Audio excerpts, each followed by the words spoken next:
इस भारतीय जनता पार्टी युवा मोर्चा के कार्यक्रम में हमें एक महाराज जी दिखे साधु के भेष में, और साधु भी हैं बड़े, मतलब माथे पे चंदन जो एक ब्राह्मण की निशानी होती है। हमने देखा, हमने सोचा ये ज़रा इनसे बात की जाए और इनकी राय ली जाए। कहाँ से आए हैं सर और क्या नाम है अपना? बंधु, मैं आचार्य चंद्र प्रकाश मणि त्रिपाठी और गोरखपुर से ही हैं और नौसड़ में अपना आवास है।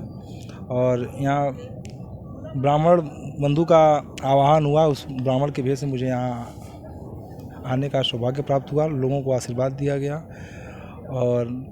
और बाकी ये युवा मोर्चा का कार्यक्रम था, युवाओं को जोश को बढ़ाने के लिए हम लोगों को यहाँ। तो ये बताइए, आप बता रहे हैं कि हम ब्राह्मण हैं और साधु भी हैं, तो भारतीय जनता पार्टी के कार्यकर्ता भी हैं कि मतलब कोई आमंत्रण किया गया पूजा पाठ करने के लिए आपको यहाँ पे? नहीं, ये भारतीय जनता पार्टी का तो कोई पदाधिकारी तो हम है नहीं। एक ब्राह्मण होने के वजह से मुझे जहाँ भी सम्मान मिलता है, जहाँ पे आह्वान होता है, वहाँ उपस्थिति दर्ज करनी। चलिए, बड़ी बात आप कह रहे हैं, ब्राह्मण होने के नाते जहाँ सम्मान मिलता है वहाँ उपस्थिति दर्ज होती है। एक सवाल आपसे ये लेते हैं कि देखिए, चुनावी माहौल है और चुनाव नज़दीक है, सारी पार्टियां लग चुकी हैं चुनाव में। इसी चुनाव में विपक्ष वाले ये कह रहे हैं कि ब्राह्मणों का भारतीय जनता पार्टी में सम्मान नहीं है, ब्राह्मणों के साथ उत्पीड़न हो रहा है और ब्राह्मणों का सम्मान नहीं है। तो ये बताइए, आपका सम्मान है इस सरकार में? बंधु, ब्राह्मण तो सदैव सर्वे भवन्तु सुखिनः पर ही चला कि सब लोग सुखी रहें, सब लोग निरोग रहें।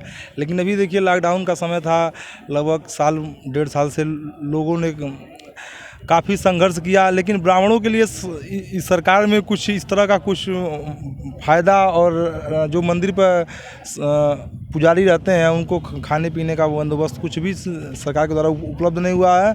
और वास्तव में सरकार किसी का भी हो, हर सरकार में शोषण ब्राह्मणों का होता ही होता है। शोषण होता है। आप बीजेपी के कार्यक्रम में भी आए हैं, आप आरोप भी लगा रहे हैं कि ब्राह्मणों के लिए व्यवस्थाएं नहीं हैं, शोषण भी हो रहा है। तो कहा यह जाता है कि योगी जी, अगर मतलब विपक्ष ये आरोप लगाता है और हर लोग ये कहते हैं कि योगी जी चलिए हर मुद्दे पे अगर फेल भी हो जाएं, लेकिन जो ब्राह्मणों की बात है, जो सनातन धर्म की बात है और जो साधु संतों की बात है, उस मुद्दे पे कहीं न कहीं बड़ा बढ़िया काम करते हैं और धर्म के रक्षा के लिए काम करते हैं, साधु संतों के हित के लिए काम करते हैं, और आप उससे इतर बात कर रहे हैं। बंधु, दूर की ढोल बहुत सुहावनी होती है, और कहने का मतलब ये, आप यहाँ से नहीं किसी संत महात्मा का देख लीजिए, कोई भी किसी भी पार्टी से सदैव असंतुष्ट ही रहा है, क्योंकि उनको अपने पूजा पाठ से ही मतलब रहता है, पॉलिटिशियन तो होते नहीं हैं।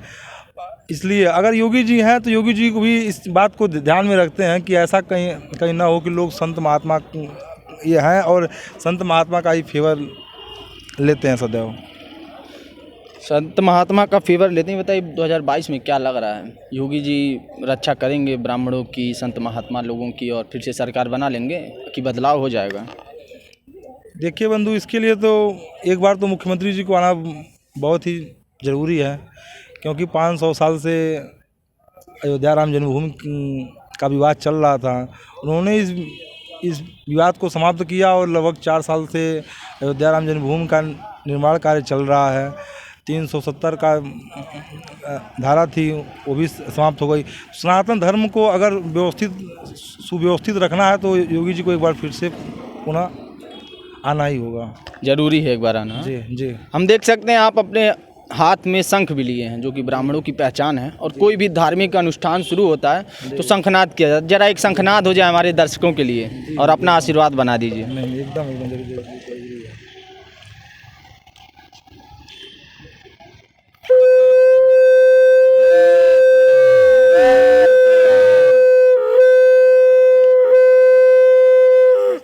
साथ एक साधु थे यहाँ पे मौजूद थे, और हमने इनसे भी बात की, इन्होंने शंखनाद भी किया। इन्होंने बताया कि मतलब कई मुद्दों पर सरकार फेल है ब्राह्मणों के हित के लिए और कहीं न कहीं, लेकिन उन्होंने साथ ही ये भी भरोसा जताया कि योगी आदित्यनाथ का जो काम है, उन्होंने कई वर्षों का जो वादा था राम मंदिर को लेकर उसे पूरा किया, सनातन धर्म की रक्षा भी कर रहे हैं और धारा 370 भी हटाया। तो कहीं न कहीं मिली जुली प्रतिक्रिया मिली, लेकिन अंत में इन्होंने यह बताया कि हिंदुत्व की रक्षा करने के लिए, सनातन धर्म की रक्षा करने के लिए एक बार योगी आदित्यनाथ की सरकार बनाना उत्तर प्रदेश में फिर आवश्यक है। अब देखना दिलचस्प हो जाएगा कि आगामी नतीजे क्या बताएंगे। तमाम बड़ी खबरों के लिए बने रहें हमारे साथ और देखते रहें उत्कर्ष पत्रिका।